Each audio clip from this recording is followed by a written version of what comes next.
Vote কেন্দ্রের সংখ্যা ৫৫টি। প্রাথমিকভাবে বেসরকারি ফলাফল হচ্ছে জনাব আবুল কালাম জাতীয়তাবাদী গণতান্ত্রিক আন্দোলন এনডিএম সিংহপুর থেকে ভোট পেয়েছেন ৬১টি। জনাব আবুল মোকাররম মোহাম্মদ কামাল উদ্দিন ইসলামী আন্দোলন বাংলাদেশ হাতপাখা প্রতীকে ভোট পেয়েছেন ৫,৯৩৪টি। জনাব মোহাম্মদ রফিকুল ইসলাম স্বতন্ত্র ফুটবল প্রতীকে ভোট পেয়েছেন ৮১টি।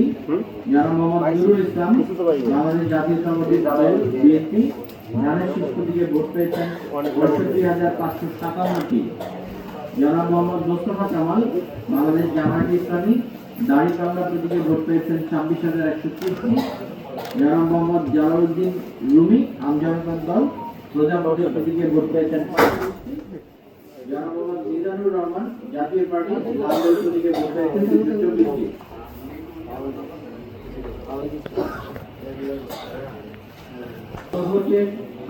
আবেদন ভোটের সংখ্যা ৪৮,৭৬৫টি এবং না ভোটের সংখ্যা ৩৫,৪০৬টি।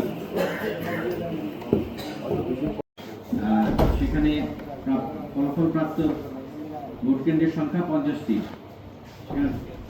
প্রাথমিকভাবে বেসরকারি ফলাফল যেটি অ্যাডভোকেট মোহাম্মদ জাহাঙ্গীর আলম রিচু জাতীয় পার্টি লাঙ্গল প্রতীকে ভোট পেয়েছেন ১২৫টি। মিস তাসলিমা বেগম স্বতন্ত্র ফুটবল প্রতীকে ভোট পেয়েছেন ৮৭টি। জনাব মহিবুল্লাহ খোকন স্বতন্ত্র হাঁস প্রতীকে ভোট পেয়েছেন ৭০টি।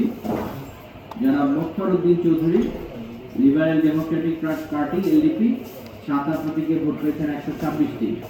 জনাব মোহাম্মদ ফজলুল করিম বাংলাদেশ জামায়াত ইসলামী তিনি দাঁড়িপাল্লা প্রতীকে ভোট পেয়েছেন ৩৯,৯৭৪টি। জনাব মোহাম্মদ আলাউদ্দিন আমজনতার দল প্রজাপতি প্রতীকে ভোট পেয়েছেন ১৩৬টি।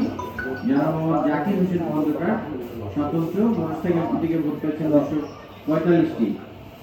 জনাব মোহাম্মদ হাফিজ ইব্রাহিম বাংলাদেশ জাতীয়তাবাদী দল বিএনপি ধানের শীষ প্রতীকে ভোট পেয়েছেন ৩৮,৬৩৬টি।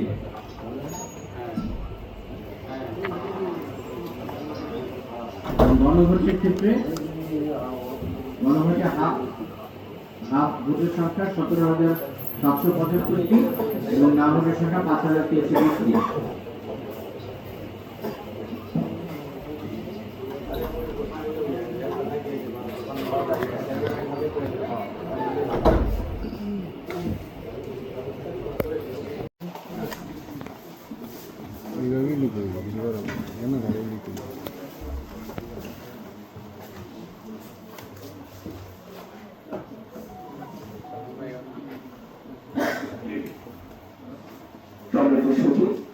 নতুন পেজে এটা আবার দেন এটা আবার দেন শুভরাত্রি।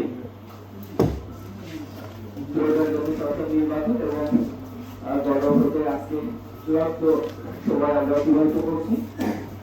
আমরা সবাই অবগত আছি সকাল ৭:৩০ থেকে ১ নাগাদ ভোলা জেলাতে ৫২৫টি ভোট কেন্দ্রে ভোট গ্রহণ চলেছে বিকেল ৪:৩০ পর্যন্ত এবং বিকেল ৪:৩০ পর থেকে আমাদের সবাইকে বিভাগী অফিসারগণ সহসা উপজেলার সহকারী অফিসারগণের মাধ্যমে বিভিন্ন কেন্দ্রের ফলাফল আমাদের